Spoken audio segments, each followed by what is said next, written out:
Você está bem? Você já deu um sorriso aí para quem está perto de você? Dá um sorriso aí e fala: como você está bonito hoje, irmão? Como você está bonita hoje, irmã? Fala aí.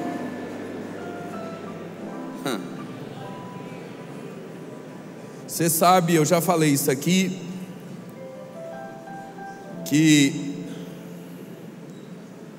as mulheres, elas vivem mais, em média, 7 anos a mais do que os homens, só porque elas sorriem mais. Porque as mulheres sorriem mais, vivem em média 7 anos a mais do que a gente. E quando você sorri, o seu corpo libera uma toxina, uma substância chamada endorfina, que é a substância do prazer, não é? Da alegria. Então, quando você dá um sorriso, o seu cérebro, ele manda um comando para o seu corpo todo, como se ele estivesse dizendo assim: está tudo bem com ele, está tudo bem com ela. Então, quando você sorri, você está passando uma mensagem de otimismo, não é? Você está passando uma mensagem positiva. E na verdade é isso que a gente precisa fazer, especialmente nós que conhecemos a Cristo, não é? Porque quem não tem Jesus não tem nada, e quem tem Jesus tem tudo, não é? Então dá um sorriso de novo para quem está perto de você e fala: que bom que você está na casa de Deus hoje. Muito bem, eu quero ler um texto e quero trazer aqui uma palavra para o seu coração, que não é uma palavra profunda, mas é uma palavra de Deus para a gente. Eu quero ler o texto que está em 2 Reis, segundo livro dos Reis, capítulo 4. Eu vou ler do verso 1 até o verso 7, só para fazer contexto, porque talvez você que está aqui tem familiaridade com a Bíblia, sabe de que história eu estou falando. Você já sabe de que texto eu estou falando aqui. Mas de repente você está aqui na igreja e você não tem familiaridade com a Bíblia. Então eu vou ler o texto para você entender algumas verdades que eu quero tirar dele para a nossa vida, que valem para nós hoje. Segundo livro dos Reis, capítulo 4, a partir do versículo 1. Diz assim: ora, dentre as mulheres, eu vou aqui porque meu celular está me quebrando aqui. E uma mulher das mulheres dos filhos dos profetas clamou a Eliseu dizendo: meu marido teu servo morreu, e tu sabes que o teu servo temia ao Senhor, e veio o credor para levar os meus 2 filhos para serem servos. E Eliseu disse: que te hei de fazer? Diz-me o que é que tens em casa. E ela disse: tua serva não tem nada em casa, senão uma botija de azeite. Então disse ele: vai, pede emprestadas de todos os teus vizinhos vasilhas vazias, não poucas. Então entra e fecha a porta sobre ti e sobre teus filhos, e deita o azeite em todas aquelas vasilhas e põe à parte a que estiver cheia. Partiu, pois, dele e fechou a porta sobre si e sobre seus filhos, e eles lhes traziam as vasilhas e ela as enchia. E sucedeu que, cheias que foram as vasilhas, disse a seu filho: traze-me ainda uma vasilha. Porém ele lhe disse: não há mais vasilha alguma. Então o azeite parou. Então veio ela e o fez saber ao homem de Deus, e disse ele: vai, vende o azeite, paga a tua dívida, e tu e teus filhos vivei do resto. Amém. Bom, uma mulher ficou viúva, e o credor, o marido deixou uma dívida, o credor veio a ela para receber a dívida, só que ela não tinha com que pagar. A única coisa que ela tinha eram os 2 filhos, e obedecendo lá uma lei daquele tempo, que eu não tenho tempo aqui para explicar, mas aquele homem estava fazendo algo que a lei permitia ele fazer, a lei daquela época. ele então vai levar os filhos dela como escravos, para pagar a dívida do marido falecido. Quando ela vê que isso vai acontecer, ela vai no profeta, no homem de Deus, e fala para ele, e conta a história, que o marido morreu, deixou uma dívida, e agora o credor quer levar os filhos como escravos. E aí o profeta pergunta: o que você tem na sua casa? Ela disse: eu tenho uma botija de azeite. E aí ele dá um comando para ela, ele dá uma ordem para ela. Ele disse: vai nas tuas amigas, nas tuas vizinhas, e peça a elas vasilhas, vasos emprestados. Depois você entra para o quarto e feche a porta sobre ti e teus filhos. E aí você vai ver o milagre que Deus vai fazer. É mais ou menos isso que ele fala. E aí ela vai e faz conforme a palavra do profeta, e ela vai enchendo as vasilhas vazias com o vaso principal, que era o que ela tinha, que tinha azeite. E quando ela termina de encher as vasilhas vazias, ela olha para o filho e diz: meu filho, me traga mais uma botija, me traga mais uma vasilha. E aí o garoto diz: mamãe, não tem mais vasilha, as vasilhas acabaram, os vasos acabaram. E aí a Bíblia diz: então o azeite parou. Aquele azeite que estava fluindo do vaso principal para. E aí ela vai até o profeta e conta para ele o que aconteceu. E aí o profeta libera sobre ela uma palavra, que foi a última que a gente leu. O profeta disse: vai, vende o azeite, pague a sua dívida, e tu e teus filhos vivei do resto. Bom, a gente sabe que tudo que está escrito na Bíblia está escrito para nos ensinar alguma coisa. Quando Paulo escreve a carta aos Romanos, no capítulo 15, verso 4, Paulo diz assim: tudo que anteriormente foi escrito para o nosso ensino foi escrito. Então toda vez que você se depara com um texto da Bíblia, uma palavra da Bíblia, tem alguma coisa ali para te ensinar, tem alguma coisa ali para te instruir, tem algo ali para te orientar, para que você possa tirar essas lições, aprender essas lições e aplicar no exercício da sua vida, no curso da sua vida. Eu já falei muitas vezes aqui que tudo que sai desse altar para você é informação. Se você pega essa informação e coloca em prática no seu dia a dia, isso vira conhecimento. E se você pega esse conhecimento e faz dele um estilo de vida, isso vira sabedoria. A sabedoria é o conhecimento colocado em prática. A sabedoria é a prática do conhecimento. E é a sabedoria, ou seja, aquilo que você pratica, aquilo que você faz, que realmente tem o poder de mudar a sua vida, que realmente tem o poder de mudar a sua história.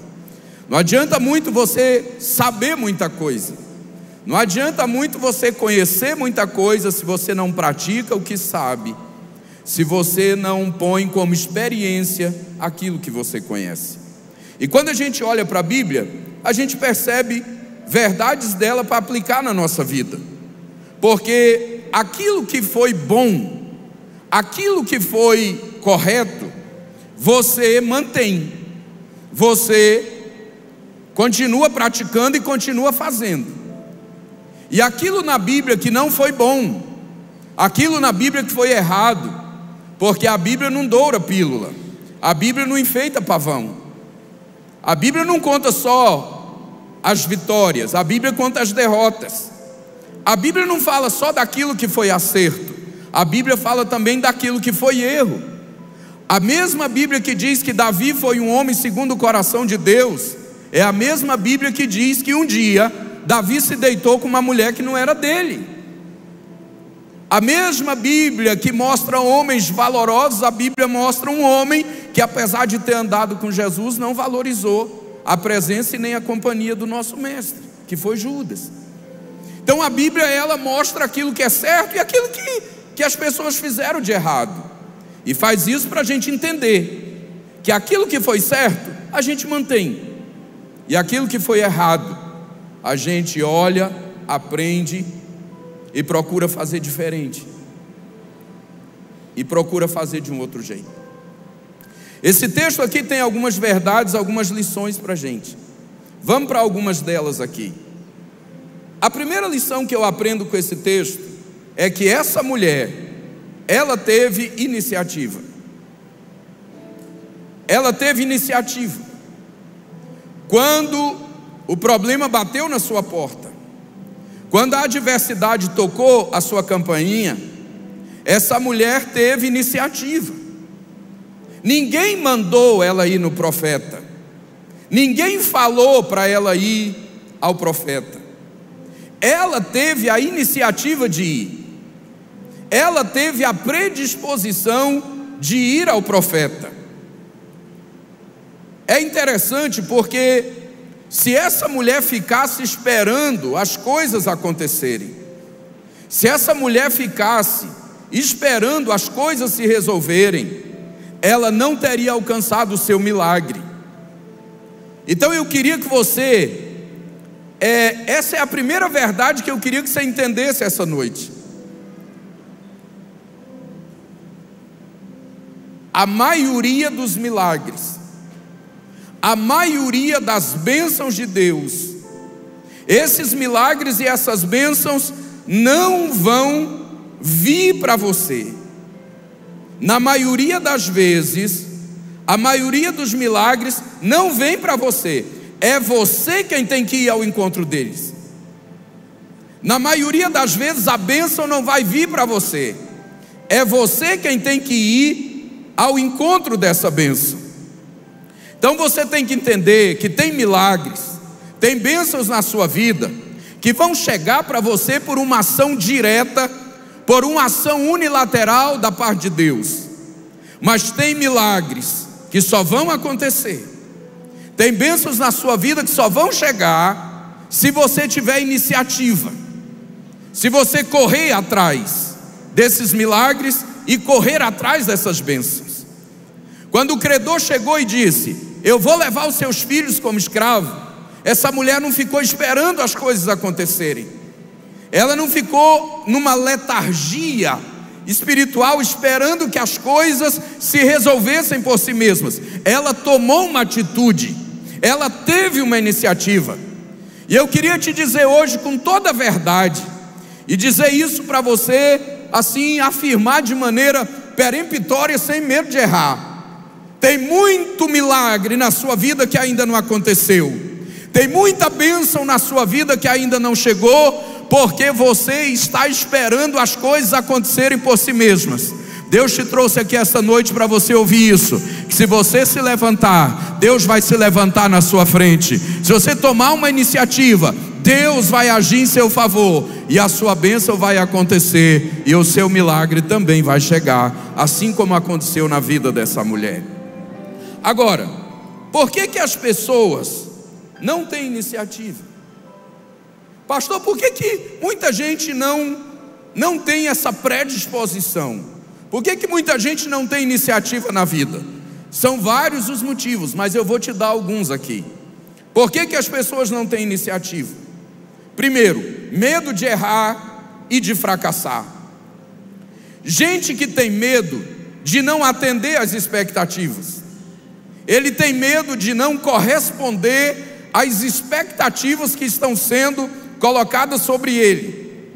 E aí, por medo de errar, por medo de fracassar, por um temor de não atender, não satisfazer, não corresponder às expectativas, ele não tem iniciativa, ele não se levanta para fazer.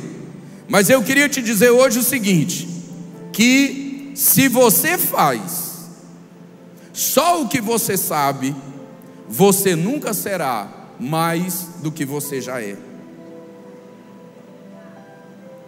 Segunda verdade: por que as pessoas não têm iniciativa? Falta de autoconfiança.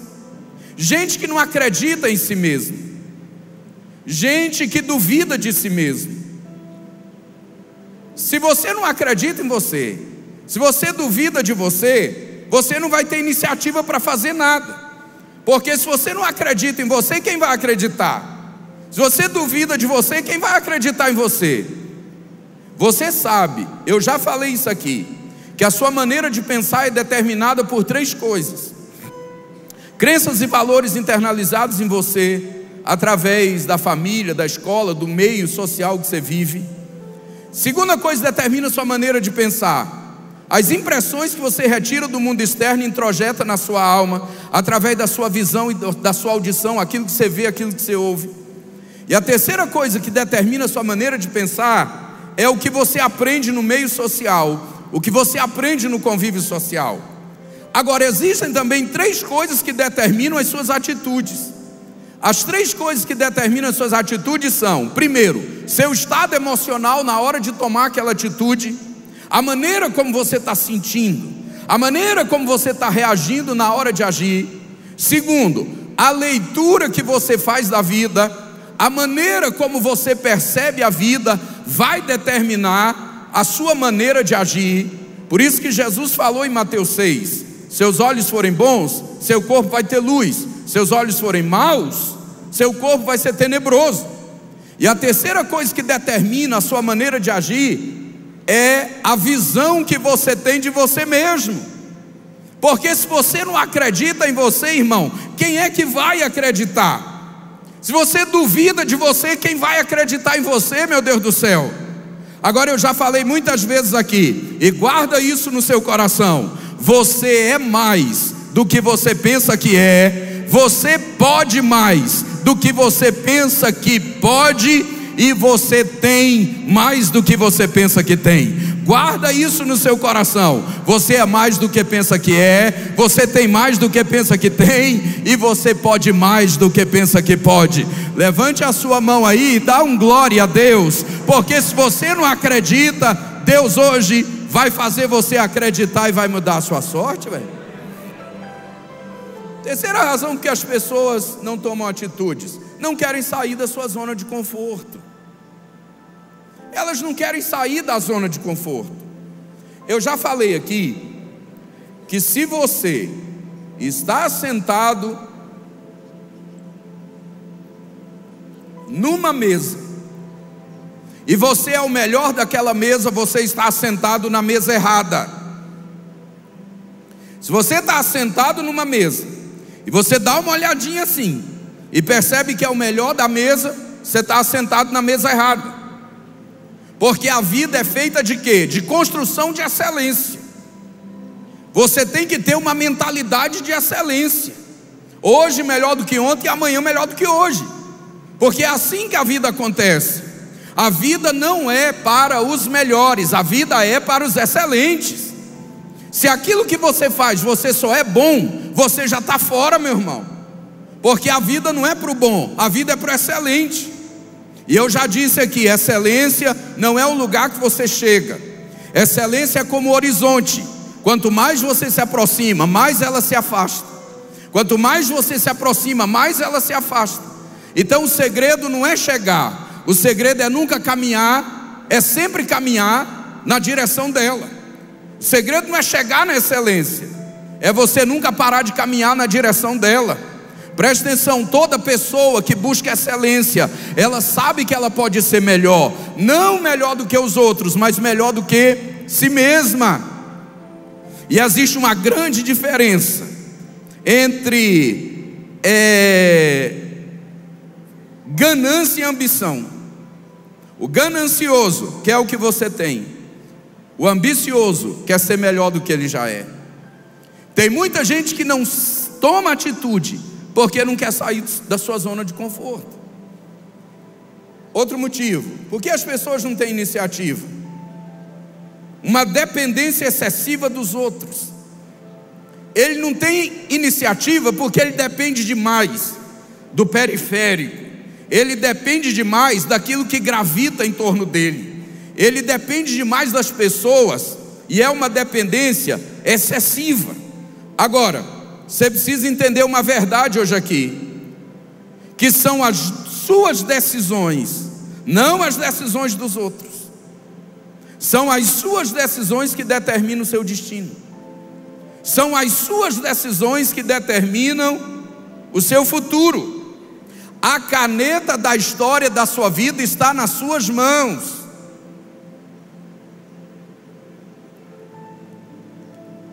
E você escreve a história que você quiser.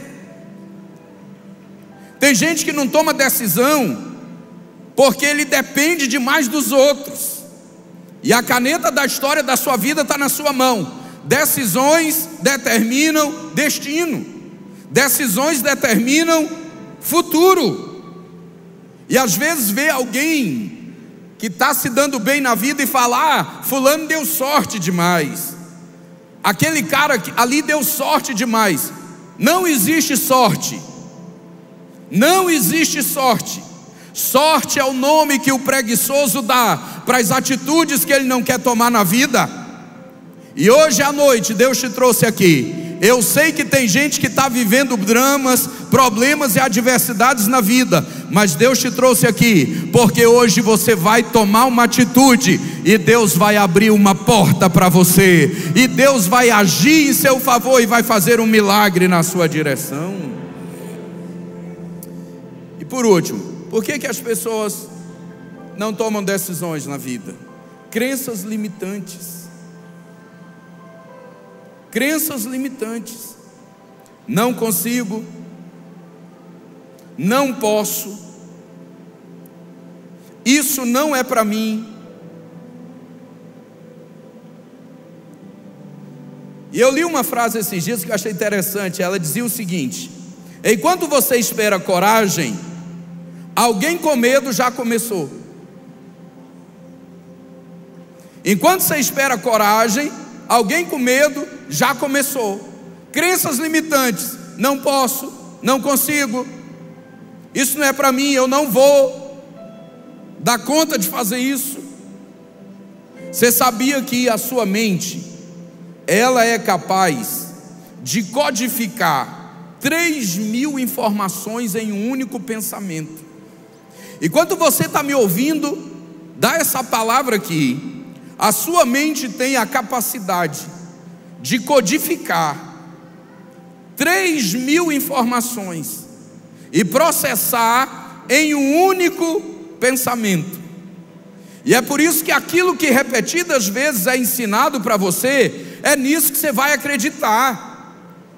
Tem gente que ele ouviu tanto isso quando era criança: você não vai conseguir, você não pode, isso não é para você, que isso gerou uma barreira no interior dele, e agora mesmo depois de adulto, ele não consegue vazar essa bolha, ele não consegue transpor essa barreira, porque aquilo que repetidas vezes foi dito para ele, é nisso que ele passou a acreditar. Por isso que Provérbios 23 verso 7, a Bíblia diz assim: tal qual você imagina no seu coração, assim você é.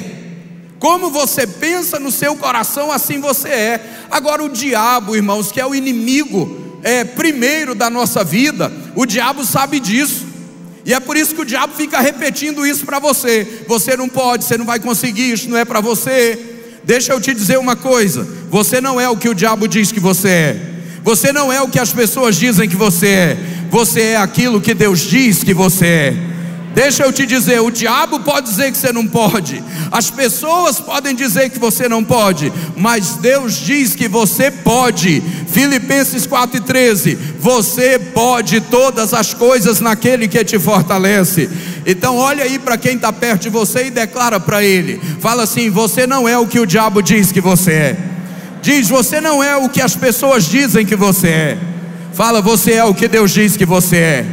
Diz para ele de novo, fala: o diabo diz que você não pode, as pessoas dizem que você não pode, mas Deus diz que você pode. Agora arregala o olho para essa pessoa que está perto de você, pelo amor de Deus, e fala para ele: se Deus diz que você pode em nome de Jesus.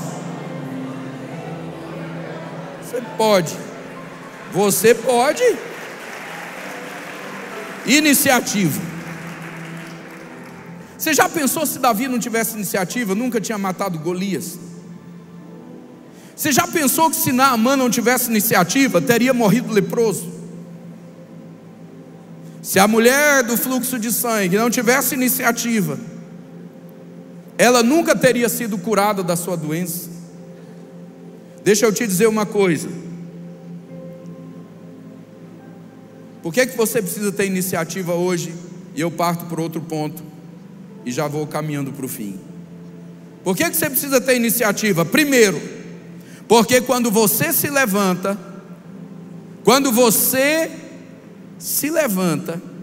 Deus se levanta na sua frente. 4 glórias, 5 aleluia, eu vou repetir. Por que você precisa ter iniciativa? Porque quando você se levanta, Deus se levanta na sua frente. E Deus se levanta para fazer por você o que ninguém pode fazer. Deus se levanta para abrir portas para você que ninguém pode fechar. Deus se levanta para, de alguma maneira, perturbar os seus inimigos e trazer dupla honra para a sua vida e para o seu coração. Salmo 121, eleva os meus olhos para os montes, de onde me virá o socorro? O meu socorro vem do Senhor que fez o céu e a terra. Se você se levantar, vai ter livramento de Deus para a sua vida. Se você se levantar, vai ter resposta de Deus para a sua vida. Se você se levantar, vai chegar socorro de Deus para a sua vida. Se você se levantar, Deus vai se levantar diante de você. Um outro motivo, se você se levantar, você vai criar um ambiente profético de vitória e uma atmosfera de milagre na sua vida. Quando você lê o livro de Esther, irmão, o povo de Deus estava debaixo de um decreto de extermínio e de uma sentença de destruição. Esther se levanta. Esther tem uma iniciativa. E quando Esther se levanta, a Bíblia diz que o decreto foi revogado e a sentença foi cancelada. O que o diabo mais gosta? De decretar, de sentenciar. Isso é o que o diabo mais gosta. Decretar e sentenciar na sua vida. Acabou, terminou, não tem mais jeito. Mas o que o diabo não sabe é que a especialidade de Deus é mudar decreto e cancelar sentença. Essa é a especialidade de Deus, né? Mudar decreto e cancelar sentença. Quando não tiver jeito, Deus vai te dar um jeito.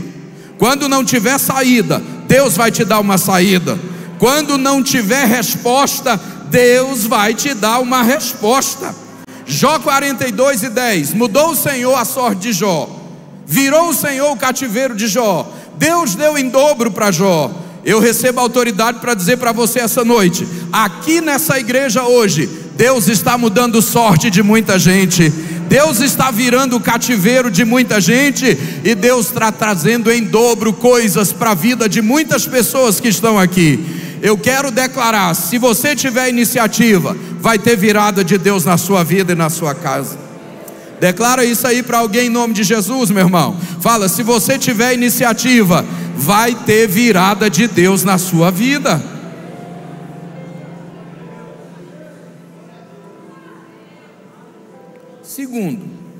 Segunda verdade que eu aprendo com essa mulher, ela pediu ajuda. Cara, quando o cara veio e disse assim, eu vou levar os seus filhos para ser escravos, ela pediu ajuda, gente. Tem gente que morre abraçado com o problema, mas não pede ajuda. Essa mulher pediu ajuda. Ela disse, eu não consigo resolver isso aqui sozinha, então eu vou buscar ajuda. Deixa eu te dizer, tem problema na nossa vida, tem adversidade, tempestade na nossa vida que a gente tem que resolver sozinho mesmo. Tem BO da nossa vida que cabe a gente resolver, e isso é uma verdade. Mas uma outra verdade que você também tem que assentar no seu coração é que tem hora na vida que a gente tem lutas, problemas e adversidades que a gente precisa pedir socorro, que a gente precisa pedir ajuda, pedir auxílio. Tem hora que você tem que resolver mesmo, mas tem hora que não dá, e você tem que ter esse entendimento. Eu já falei aqui na igreja, A depressão, junto com as doenças do coração, é a doença mais diagnosticada, é a doença de maior incidência no mundo, mas é a menos diagnosticada. Por quê? Porque quem tem não aceita que tem. Quem tem não admite que tem. E porque não aceita que tem, não admite que tem, não pede ajuda. E de 10 a 15% das pessoas que têm depressão e não tratam, cometem suicídio, porque não pede ajuda. Essa mulher aqui, ela tinha um problema, e ela disse: eu vou pedir ajuda ao profeta, eu vou falar com alguém que tem autoridade e capacidade de me ajudar. Como é que é você? Está passando uma crise no casamento? Peça ajuda, meu irmão. Está passando uma crise com o filho? Peça ajuda. Está passando uma adversidade financeira, uma crise financeira? Peça ajuda. Vá atrás de alguém que tem capacidade, alguém que tem autoridade, para poder te ajudar, te socorrer, te orientar. Mas não morra abraçado com o seu problema. Agora, o que eu vou dizer aqui, os irmãos já sabem, mas existem pelo menos 4 fatores fundamentais porque as pessoas têm dificuldade de pedir ajuda. Existem 4 razões básicas porque as pessoas não pedem ajuda. Primeiro, orgulho. Orgulho. Porque se pedir ajuda, se eu for lá e pedir ajuda, isso vai ser entendido como um sinal de fraqueza, como um sinal de incapacidade que eu tenho de resolver meus problemas. Então eu não vou pedir ajuda. Não pede ajuda por vergonha, porque se pedir ajuda, as pessoas vão achar que ele é incapaz de resolver seus problemas, ou então isso é um sinal de fraqueza. Então não pede ajuda, vergonha, orgulho. Segundo, por que as pessoas não pedem ajuda? Vergonha. Não vou aborrecer fulano com meus problemas. Não, eu não vou perturbar o pastor com essas coisas. A pessoa não pede ajuda porque acha que vai incomodar os outros, acha que vai aborrecer os outros.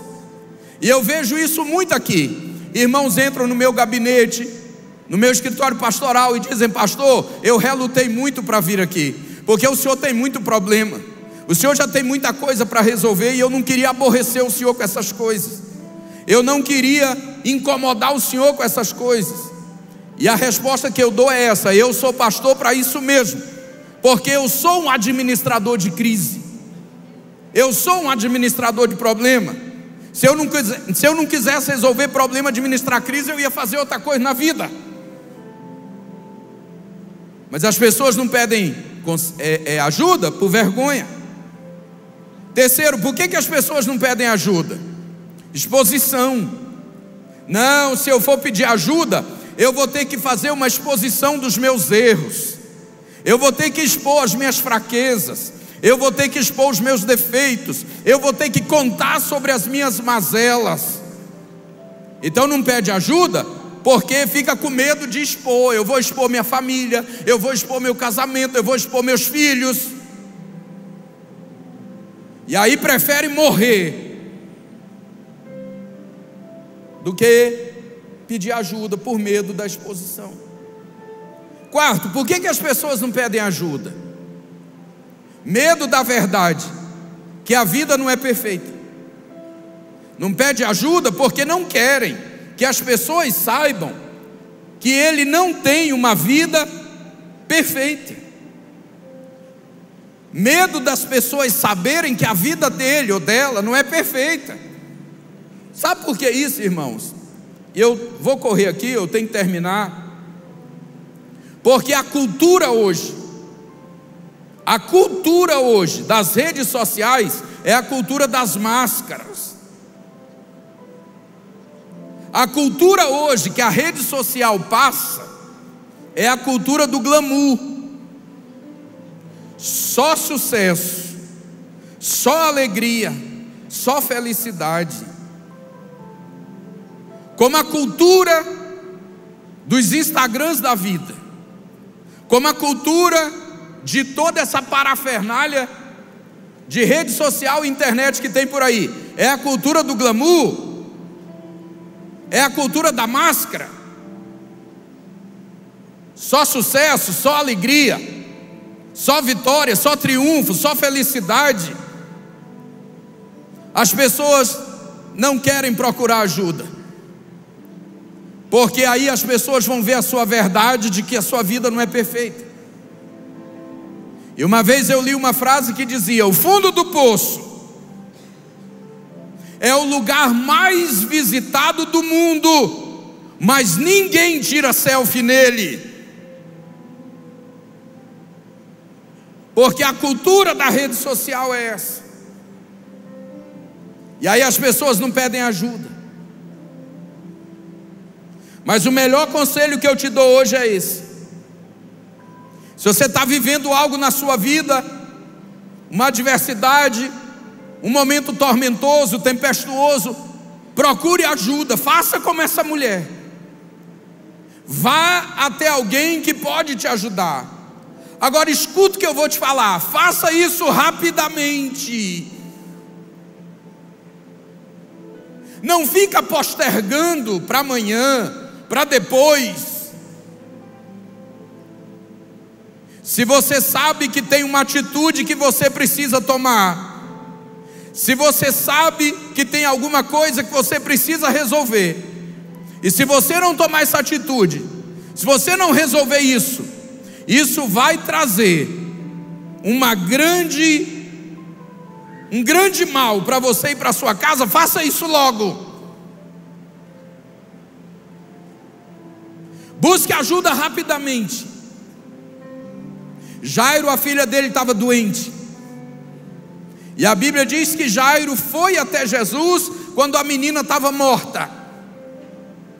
Quando ele chega para Jesus, a menina já está morta. E a tragédia só não foi de toda confirmada, porque era Jesus.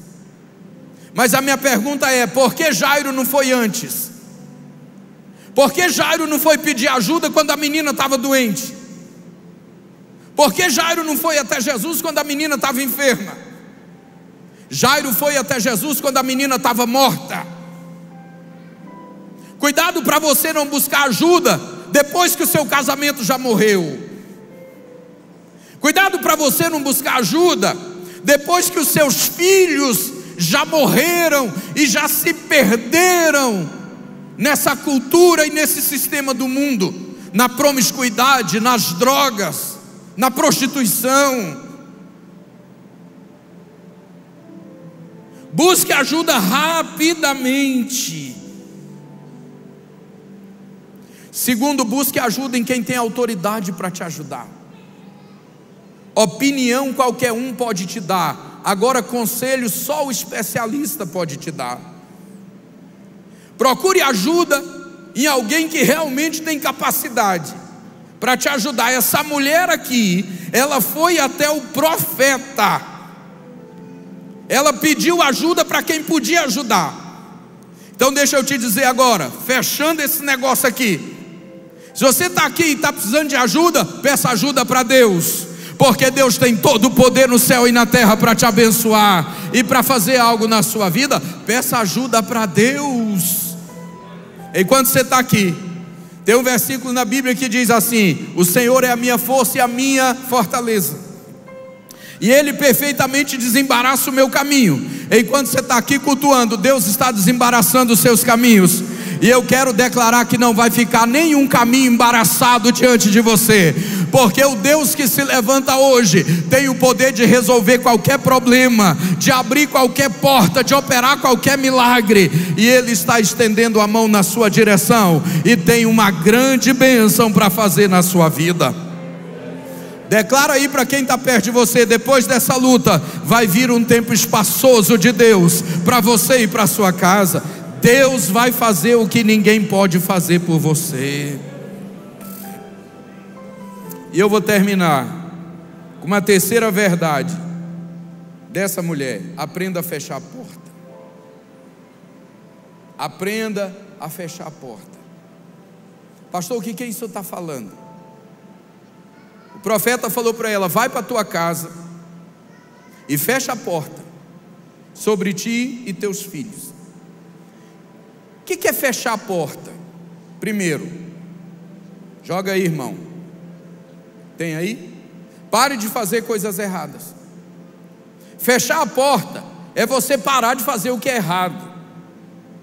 Se você faz o que é errado e Deus te abençoa, para que você vai fazer o certo? Para de fazer o que é errado. Você sabe que é errado? Para de fazer, meu Deus do céu.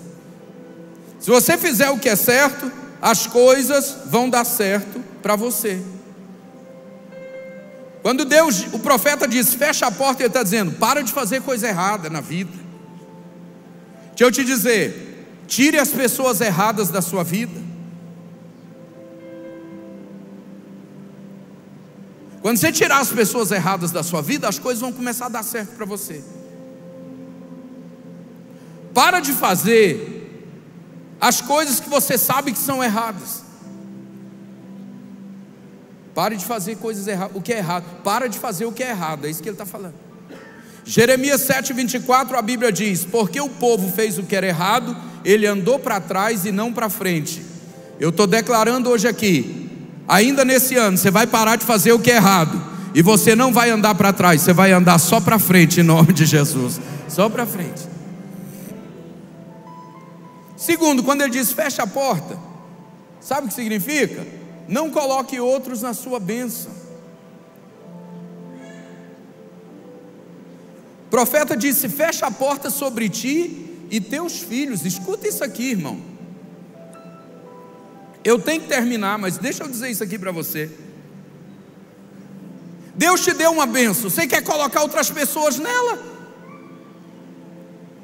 Que história é essa de que Deus te dá uma bênção e você fica enfiando outras pessoas nessa bênção que Deus te deu? Deus te deu uma bênção, você quer colocar nessa bênção irmão, você quer colocar nessa bênção sogro, sogra, você quer colocar nessa bênção seu cunhado. Tem bênção que Deus não dá para ninguém, é para você. O profeta disse: fecha a porta sobre ti e teus filhos, porque tem bênção que Deus está dando só para você e para sua casa. Agora você quer enfiar outros nela? Você quer colocar outras pessoas nessa bênção que Deus está dando para você? Agora escuta o que eu vou te dizer. Escuta isso aqui. Tem gente que se você deixar entrar, tem gente que se você der acesso para ele, ele entra, deixa você de fora e ainda fecha a porta que você abriu. Então, a verdade que esse texto está ensinando é essa: existem conexões, existem alianças, existem portas que são só suas e você não pode dar para ninguém. Tem gente aqui hoje, que perdeu a oportunidade porque abriu a porta para quem não deveria abrir, porque deixou entrar quem não deveria entrar. Então, fecha a porta. Não coloque outras pessoas na bênção que Deus está dando para você e para sua casa. E terceiro, fecha a porta. Deus estava dizendo: cala a boca, irmão. Fala aí para quem está perto de você, fala: irmão, pelo amor de Deus, cala a boca, vai, fala aí. Fala aí. Fica em silêncio. Rapaz, não sai aí, contando para todo mundo uma ideia que Deus te deu, contando para todo mundo um projeto que Deus te deu, contando para todo mundo alguma coisa que você vai fazer. Por quê, pastor? Porque nem todo mundo quer te ver abençoado.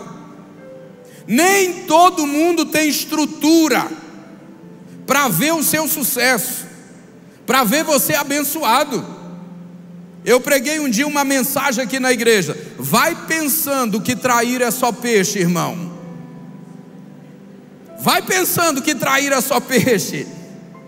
Tem muita gente que te admira, mas não tem coragem de te elogiar, porque não quer te engrandecer ainda mais.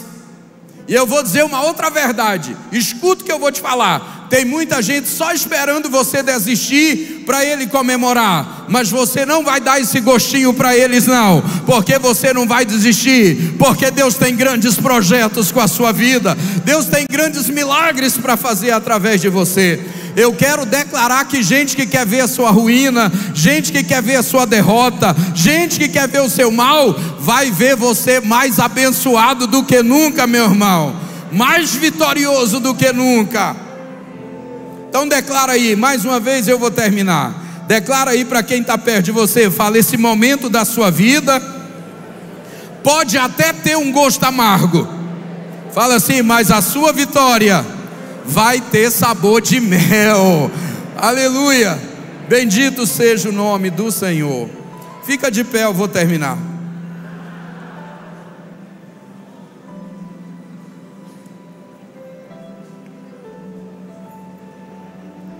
E aí eu quero te dizer essas três coisas aqui para a gente orar. Primeira verdade é essa: para cada problema, quase que não sai, né? Para cada problema, Deus prepara um milagre.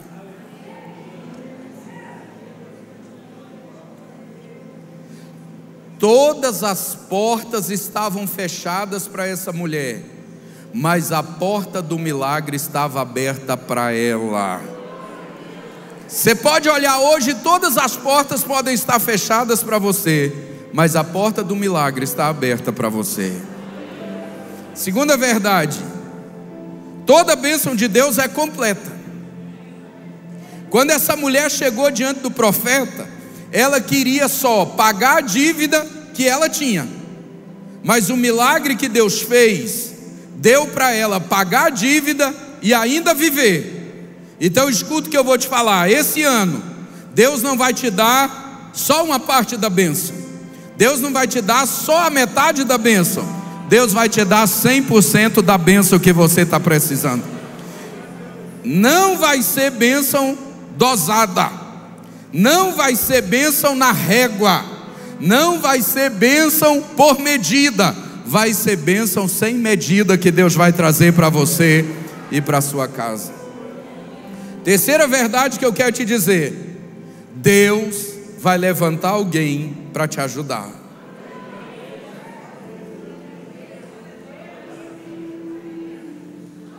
Deus vai levantar alguém para te ajudar. Irmão, eu quero declarar sobre a sua vida hoje que Deus vai mudar os seus relacionamentos. Escuta o que eu estou falando. Deus vai mudar os seus relacionamentos. Deus vai te desconectar de pessoas que não acrescentam nada na sua vida. E ainda esse ano Deus vai te conectar com pessoas que tem a chave para te abençoar e que tem a senha para te prosperar na área que você precisa. Deus vai levantar alguém para te ajudar. Olha aí para quem está perto de você e fala: fica tranquilo, Deus vai levantar alguém para te ajudar. Fala aí. E a quarta verdade desse texto: Deus vai suprir todas as suas necessidades. Deus resolveu um problema dela no passado, Deus abençoou o presente dela e Deus prosperou o futuro dessa mulher. E é interessante nesse texto aqui que Deus supriu necessidades urgentes, Deus supriu necessidades impossíveis e Deus deu para ela além para sobrar. Guarda isso aqui. Deus resolveu necessidades urgentes, Deus resolveu necessidades impossíveis, e Deus fez além para sobrar. Pega na mão de quem está perto de você, isso não vai te constranger. Se for, não precisa pegar não. Pega aí. Fala assim: você está entendendo o que Deus está falando com você hoje? Fala aí para ele.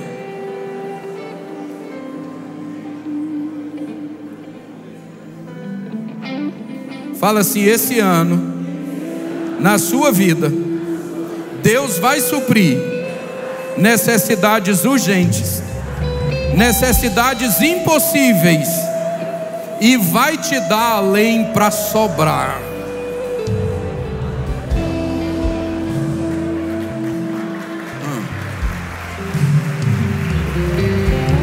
Continua segurando a mão dele aí, dela, continua aí.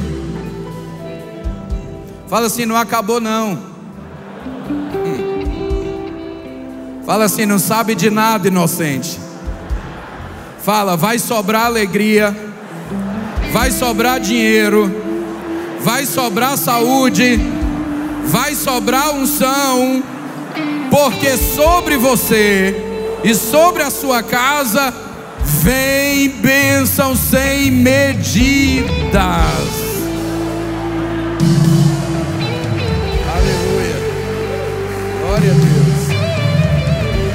Glória a Deus. Glória a Deus. Eu quero orar por você, mas eu quero que você ore também.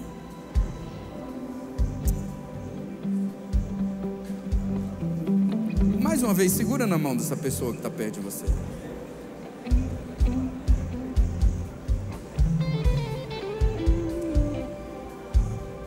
Lá fora as pessoas, lá fora, a cultura lá fora é do egoísmo. www.cadaumdesseusproblemas.com. Lá fora as pessoas estão olhando só para o seu umbigo.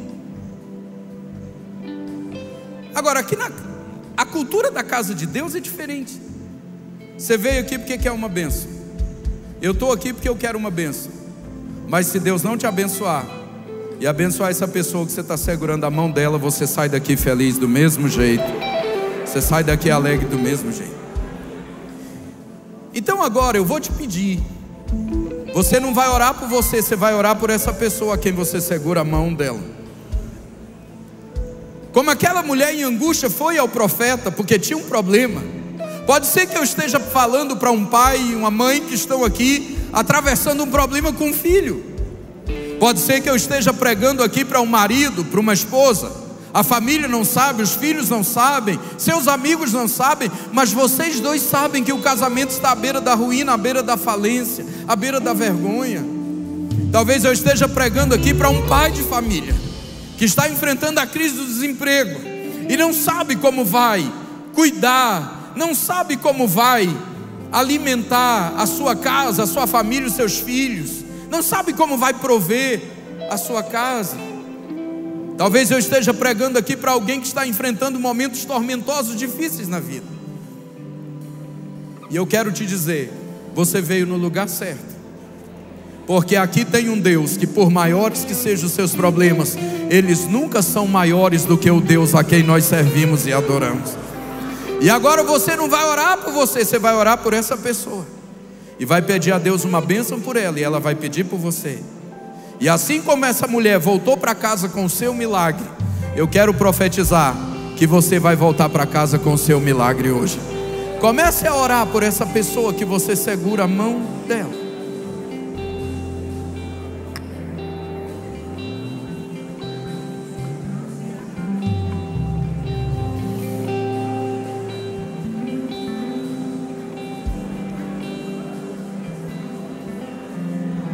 Senhor, essa noite nós declaramos que o milagre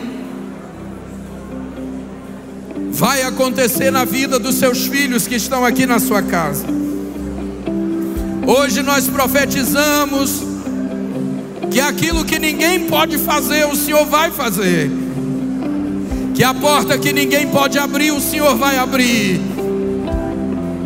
Que a abundância que ninguém pode trazer, o Senhor vai trazer. Receba aí aonde você está a presença do Espírito Santo de Deus na sua vida. Receba aí aonde você está a certeza de que o milagre, a bênção e a vitória de Deus vão acontecer para você e para sua casa. Ainda que o seu barco pareça que vai naufragar, ele não vai, porque Deus está com você. E se Deus está com você, a sua vitória é certa. Glorificado seja o nome do Senhor.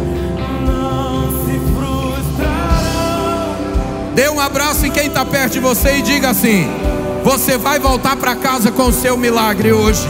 Fala aí, meu irmão. Vai, Osés.